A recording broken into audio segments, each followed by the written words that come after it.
All right, so uh, just bear with me for a second. I just pulled the plans up. I want to make sure I'm going to show the right sheet. So if you guys, They're already live, so I'm gonna start reading the thing while you pull it up. The introduction. Yep. Okay. Good morning, everybody. It is October 19th. This open meeting of the Design Review Committee is being conducted remotely pursuant to the Chapter 2 of the Acts of 2023, an act relative to extending certain COVID-19 measures adopted during the state of emergency signed into law March 29th, 2023. All members of the Design Review Committee are allowed and encouraged to participate remotely. The act allows the Design Review Committee to meet entirely remotely, so long as reasonable public access is afforded, so the public can follow along with the deliberations of the meeting. The public is encouraged to follow along using the posted agenda unless the chair notes otherwise. Members of the public who wish to review the live stream of this meeting may do so by going to Northborough Remote Meetings on YouTube via the link listed on the agenda. Ensuring public access does not ensure public participation. This meeting will not feature public comment. Members, when I call your name, please respond in the affirmative. Lisa Maselli? Aye. Dave Veron? Here. Amy Perutsky is an aye. Staff, when I call your name, Lori Connors? Here. And Bob's not with us today? I just made it. Oh, I didn't see you. Sorry. Sorry. Federico. I'm here. Okay. Business ground rules. The chair will invite each speaker or applicant on the agenda by name to make a presentation and speak to their application. Participants will provide their full name and hold until their name is called. Each speaker will be asked to mute their phone or computer when not speaking to speak clearly in a way that helps generate accurate meeting minutes. Those responding will be asked to wait for the floor until the floor is yielded to them by the chair. Speakers who wish to respond to the comments of others do so through the chair, taking care to identify themselves. Each vote taken will be a roll call vote. It is now, I see a full screen, so I don't see the time on my computer. I don't know what time it is. It's around 8:35. And first on our agenda is 129 Maple Street. And I think Justin will be presenting this morning. The changes since last week. yeah, good morning, everyone. Jocelyn Claire, McCarty Engineering. Sorry for the fluster. This is my first day back after a couple weeks off, so I got thrown right in the fire. But after talking to David and Patrick here in the office, this is the most up-to-date revised set. So the changes on this plan, I'll just highlight them really quickly. Down here where the second driveway was located, we're proposing to remove this driveway, and this area will be loam and seeded, so you can see where the gravel driveway is. Obviously the garage is still being demoed, but from here up will be all loam and seeded. Additionally, you can see the revised driveway here where we have 10 parking spots with the dumpster pad with 6-foot vinyl fence enclosure. The remaining existing pavement area that isn't being used will be removed, and that will be loam and seeded as well. Additional comments include the patios. So we changed the note in the hatch now to say proposed 10 by 10 paver patios. And then I believe the other comments were, Yeah, we had added some foundation plantings. so we had foundation plantings here along the front as original, but on the sides, we have boxwoods proposed here and here. And I believe the lighting did not change based on the modified layout. And then David, you said there were some changes to the architectural plans as well, right? Yeah, if you want to just pull those up quick. Yep. If you scroll down right there. So on the east and west side, on the east and west side of the building, there will be 2 windows added that aren't going to be, false windows. Those are actual Those are actual windows. Design came because the water is coming in on the left side and there's a stairwell on the right side. So we were able to add 2 windows on each side, which was what, Lisa had requested, which I actually thought that was a great idea. So had no problem with doing that. I guess the only thing off our checklist that we weren't able to do that we did look at and looked at it for probably, a day and a half was the hardy plank was just it was so much more out of our budget than we initially had expected, although, I was looking forward to, potentially trying to add that, but we're definitely going to stick with the vinyl, the vinyl siding, just because it was just, I couldn't believe how much more it was, although I wasn't so much of a fan of the hardy plank having it on my house. I just think in this application, the vinyl is just what we're going to propose. Okay, thank you. Lori, And I do know you- Dave and Bob weren't here. I don't know, Dave and Bob weren't here in the last meeting, but if there's anything else that we have to go over, we're more than happy to go over anything that you guys want.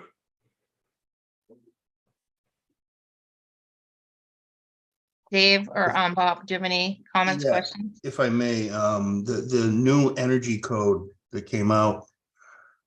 Well, the first one came out in January, the second one came out July 1st.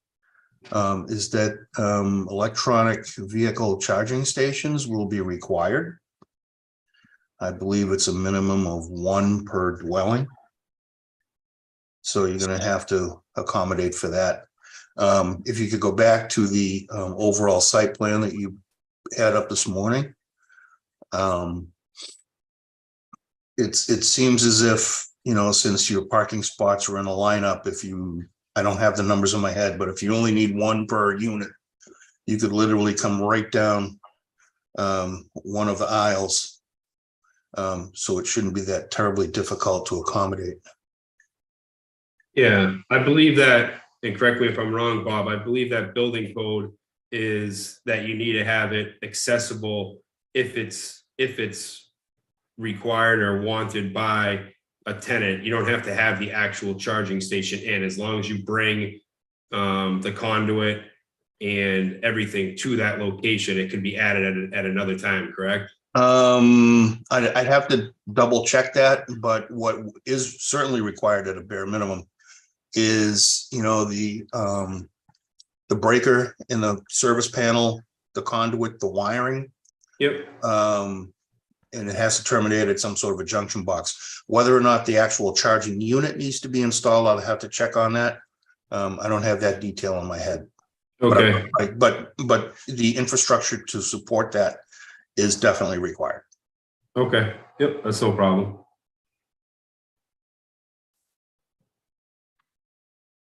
Is that for just multifamily, Bob, or for all houses? Every single new house, Oh, wow. townhouse, apartment, and in the commercial code, parking lots. How It's many, here. how many per space in a commercial parking lot? Not to go off track. I don't have that in my head. That's why they put it on a chart. Okay, I don't have to remember it. all right. Can you send that out to the planning board just so we know? I know you're gonna have to enforce it. I'm just curious.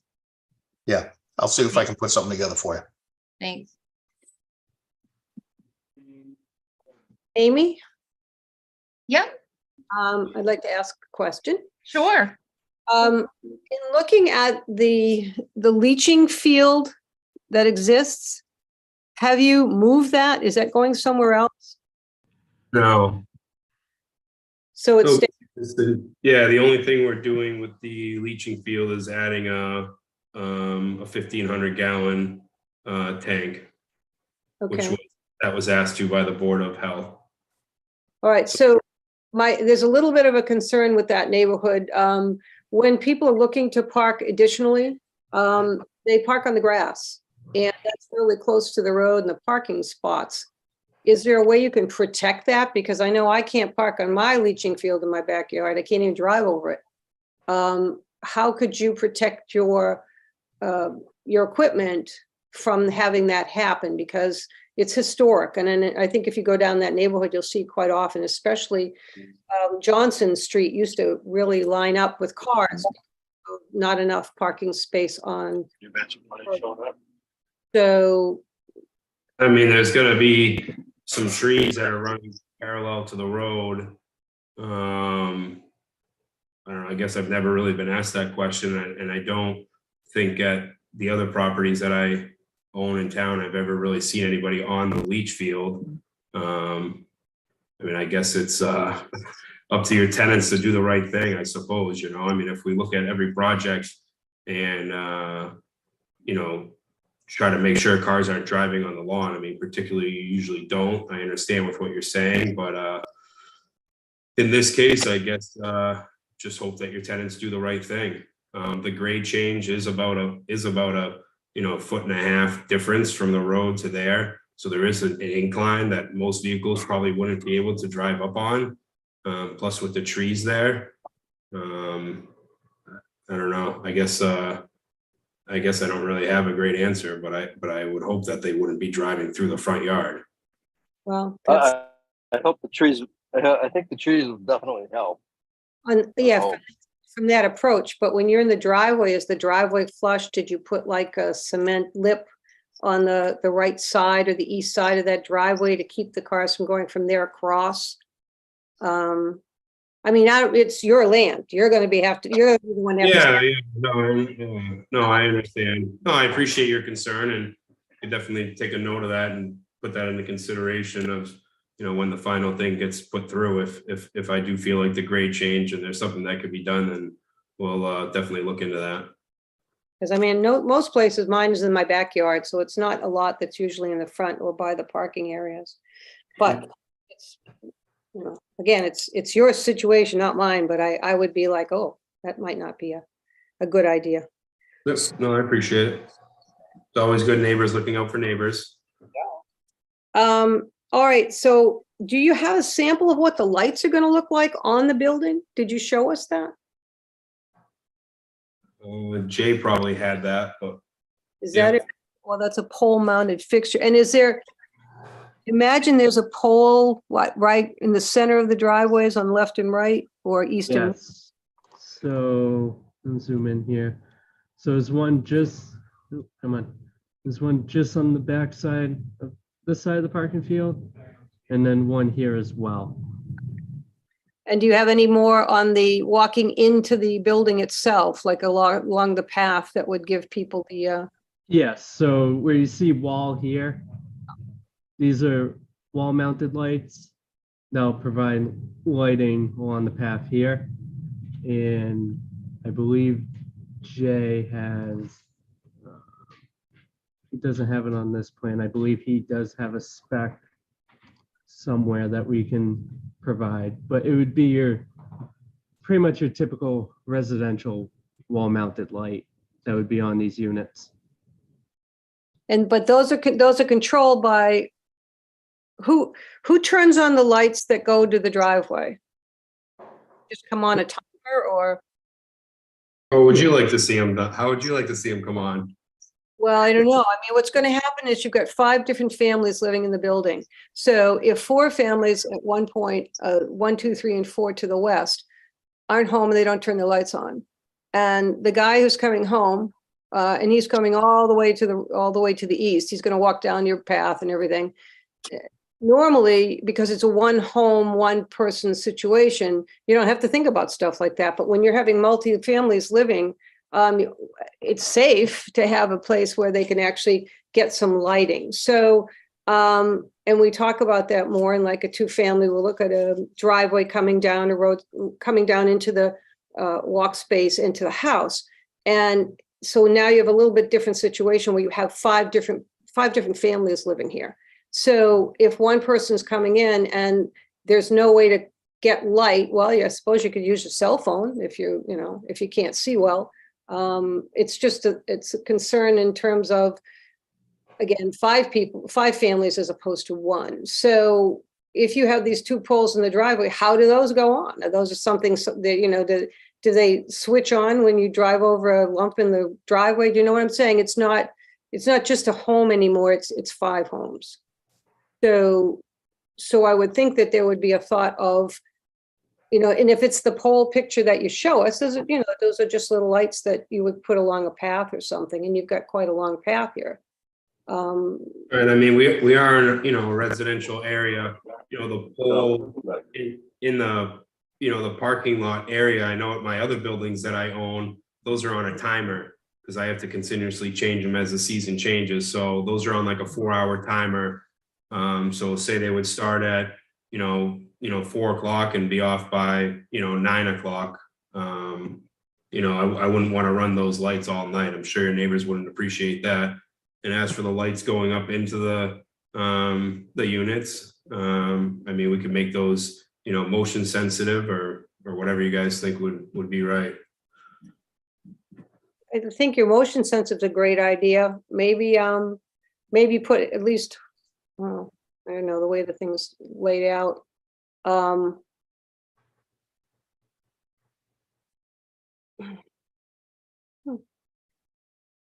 light pole on the east side might prevent people from, at least one vehicle from driving up onto the leaching field. But all right, well, I think that would be it would be a good accommodation to have, with some extra lights so that people can make their way into their doors. Okay, next question. And is there a full basement in this house? On this? Yeah. Okay. Hardy boards, window. Okay. All right, and I guess I'm just going to finish my last question by asking. So we've gone from originally a 3,990 square foot structure to a 7,420 foot structure. Is that correct? Maybe Laurie knows that answer.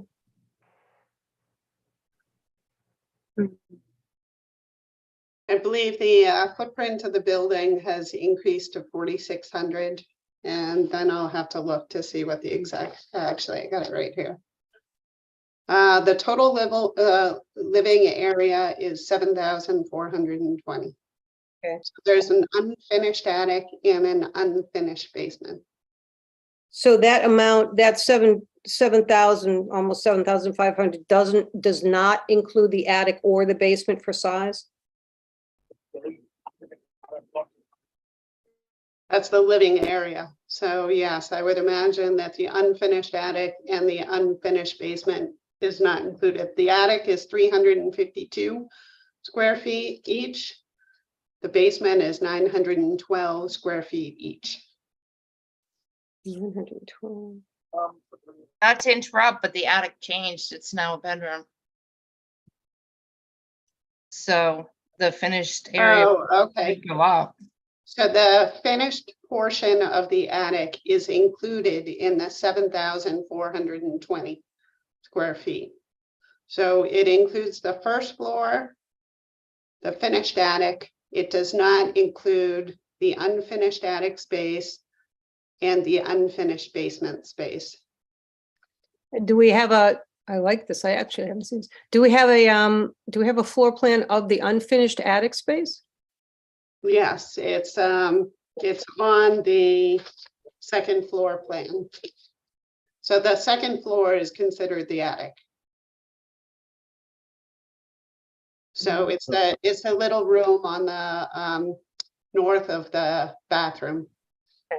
Yeah, if you look at Second the, floor is now a bedroom because there was some discrepancies of how many bedrooms you could have in the house. So instead of going back and forth and getting an argument with everybody and saying, well, he said, she said, I took the second floor, made a bedroom and put a dining room that was completely open on the first floor. So now there's no one can say how many people can live here. Is this an open floor plan? Is it not? So I went and just changed the configuration around, and that's what we'll be presenting to the ZBA. So there shouldn't be any questions about how many people can live in the house now.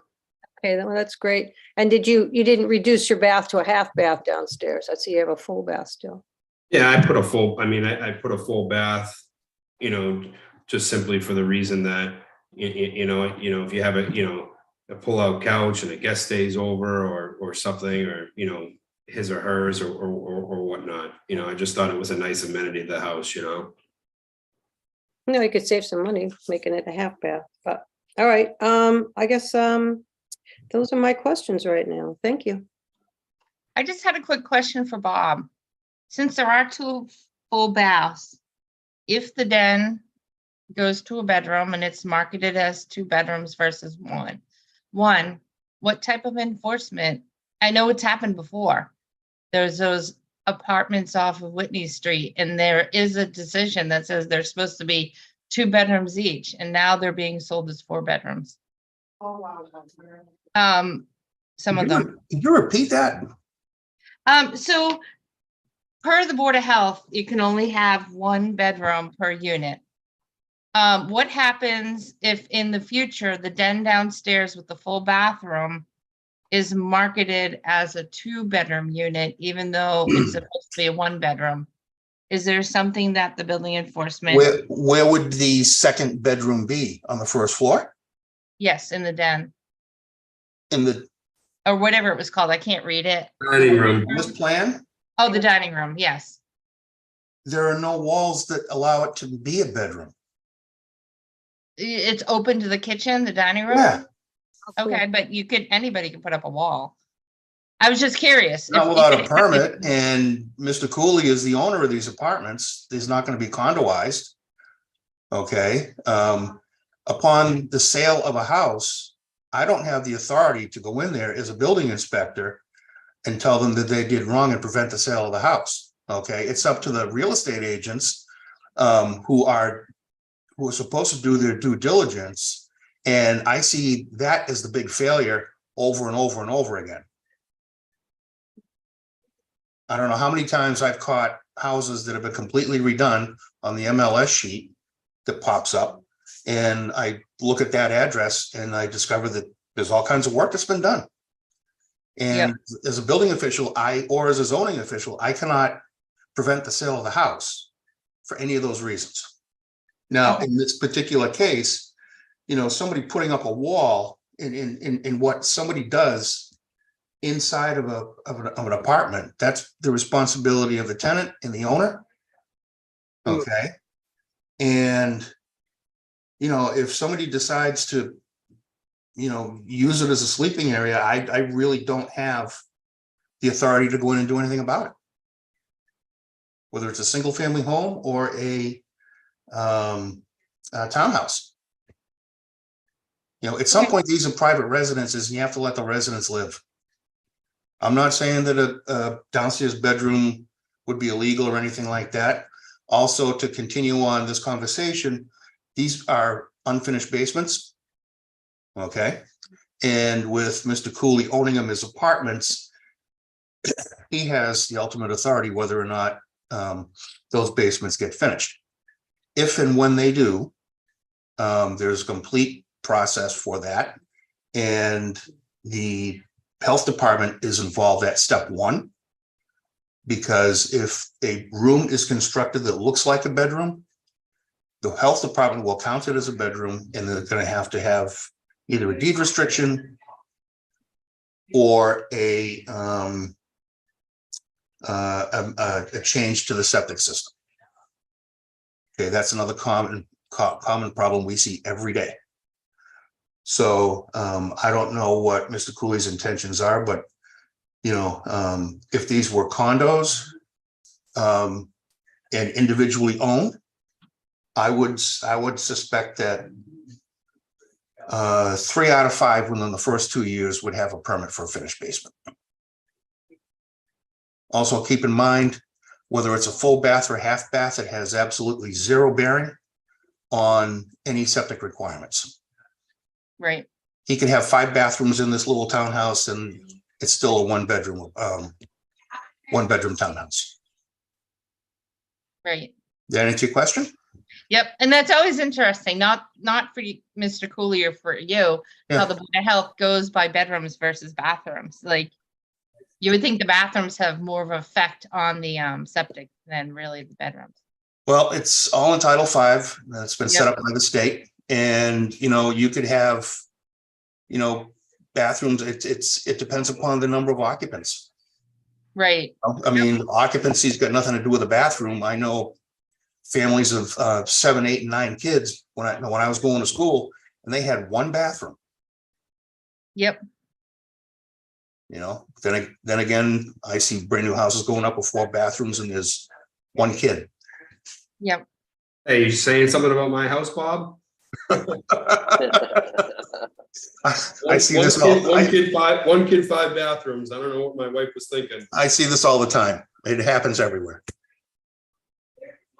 Okay, I have one question more. On this plan, if you drop it down just a little bit, yes, whoa, not too far. Oops, sorry. So it's all right. So on the left side or the west side, as we're looking at it, we have the pad that comes out by the kitchen. What's on the dining room? What's the rectangle on the dining room?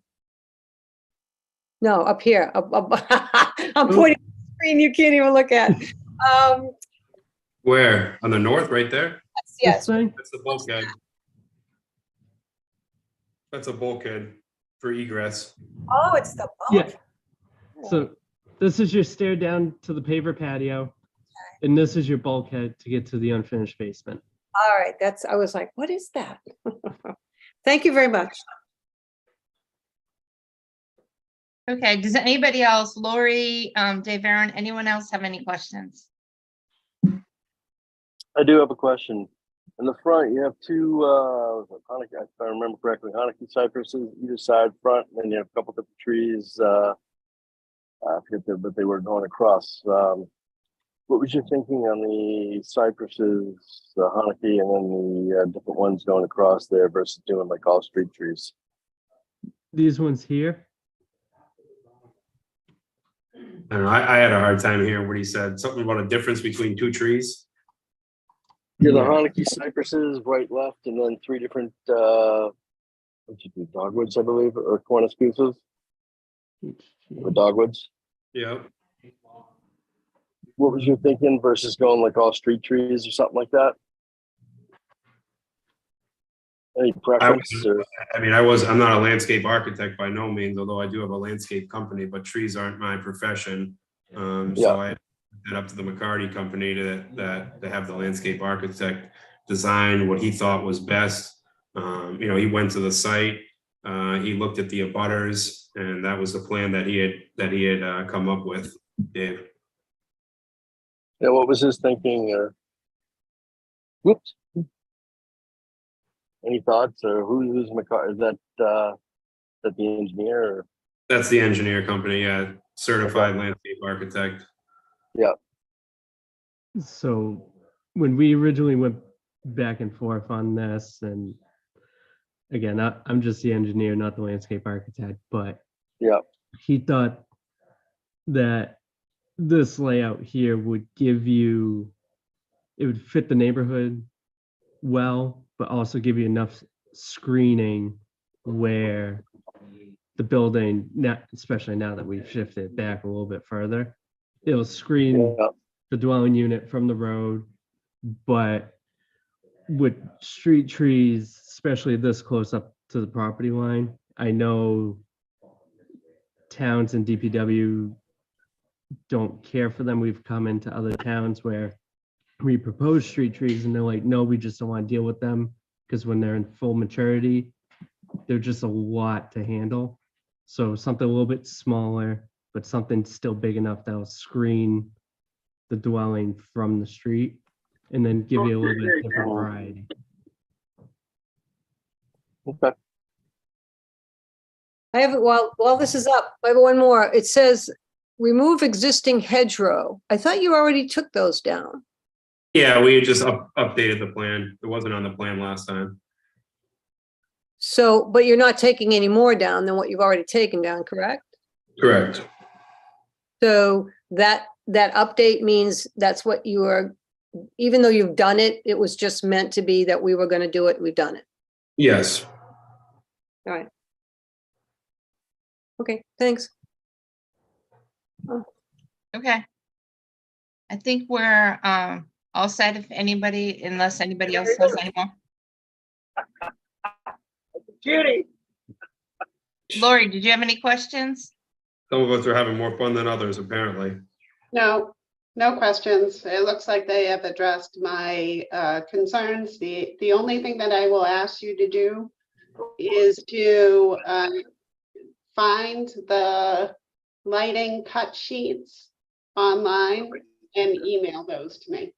Okay, yeah, I know, I actually know that Jay has those, so I will, depending on how his morning goes, I won't bother him this morning, but I will send him an email later and get those cut sheets over to you. Awesome, thank you. Okay, so we'll go over the memo. It's up to Dave Cooley if you guys want to stay. We'll talk about the memo that we'll send to the ZBA. I was gonna pull up the one that you did for 309, 305. I thought I did. Just to see how it was worded. Good, how are you? Thought I had it up. So Lori, you usually mention all the, trying to pull it up. Usually mention all the different documents we went through.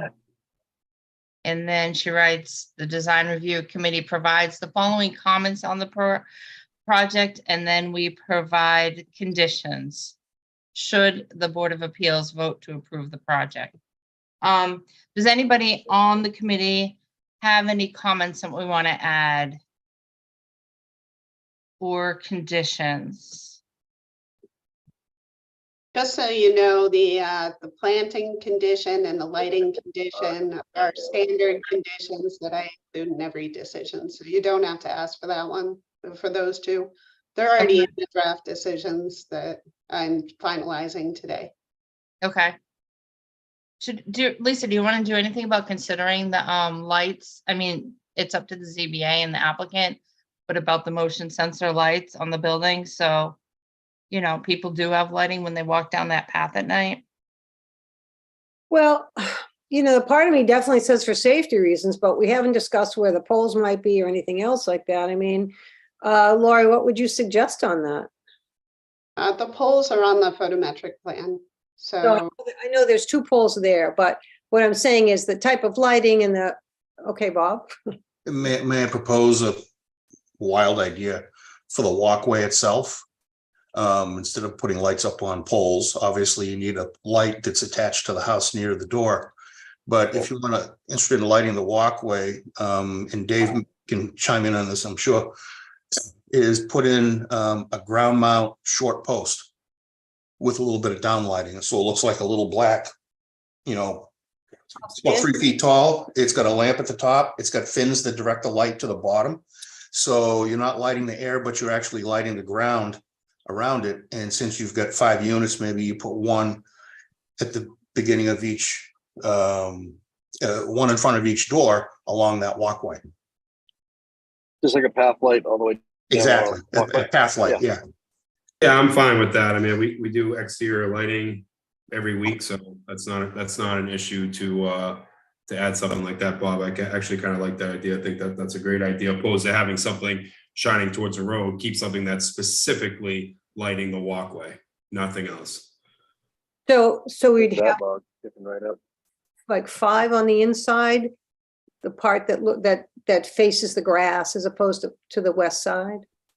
No, this would be along the walkway in front of the building itself. Okay, because what I understand your concern is that, you know, foot safety and some sort of a lit pathway to go from the parking lot to the residence door. You know, Yeah, I think I understood what Lisa was trying to say. So if you have a walkway, you have a north and a south side of the walkway. So it would be on the north side of the walkway in the mulch bed, not in the grass area. So it would be located inside the mulch bed. They usually fall like 3 or 4 inches off of the walkway, so it's not a tripping hazard, and it lights up enough that like the walkway would be lit up appropriately. So if you put 5 there, you know, there would be enough light between those 5 inside of the mulch bed facing to the south that would light the walkway enough that you could walk down it and not have an issue. Yeah, that's fine. I'm just Yeah. throwing out the idea. Yep. Nope, Yeah, I that think it's a sounds great like- idea. I think it'll be fine. I think I that, agree. and then that's a light sensitive thing, right? So it's not on all the time, but it just comes on solarly or, You can put them on a motion sensor. oh, okay. All right, Okay, so that would be a condition since we don't want to come back again. So right. we'll just have a suggestion of a condition to add the lighting along the pathway. Laura, I think you've heard the whole, so you should be able to draft up the sentence. Yeah, I got it. Okay. Any other comments? No, Bob, you had mentioned, well, I guess that would be more of a ZBA thing. Yeah. Well, a deed restriction, because that's what they did on Whitney Street. They said, since the Board of Health said it can only be 1 bedroom. Yeah, on Whitney Street, they said 2 bedrooms, so they actually had it as a deed restriction. That would be up to the health agent to make that determination. Yep, or the ZBA, right? If you could only No. have 1. No, the ZBA cannot force the health department because the deed restriction comes out of Title V. And the only authority that I'm aware of that's enabled to enforce Title V is the health department. Oh, okay, I'm not sure of that, but just check with Kristen on that. okay. On the Whitney Street ones, there was a condition on the decision that they had to be 2 bedrooms. So I guess it would be more of a condition than a deed restriction. Okay, so any more? I guess we won't put that on. That's more of a ZBA thing. I guess there are no more conditions? Okay. Sounds like it's just the lighting. Thanks, Blue Water. I don't know. No, thank you very much. What a great moment in time. Thank you. Appreciate it. Looking forward to the next project. Okay, thanks. Beautifying Northborough one property at a time. That's what we're trying to do. All right. Okay, next on the agenda, I had time to review the August 10th minutes. I'm not sure anybody else did. Did anyone have time to read them or have any concerns? I read them and I don't have any concerns. I didn't No either. concerns. Okay, so do I have a motion that we approve the August 10th minutes? So moved. Dave, we need a second. Second, Roll call vote. Lisa Maselli, Aye. Dave Varon, aye. Amy Paretsky's an aye. And that's all we have on the agenda today. So we'll see you guys in November. Very cool. All right, have a good day. Have a safe trip. Aye. Good, thank you. Bye.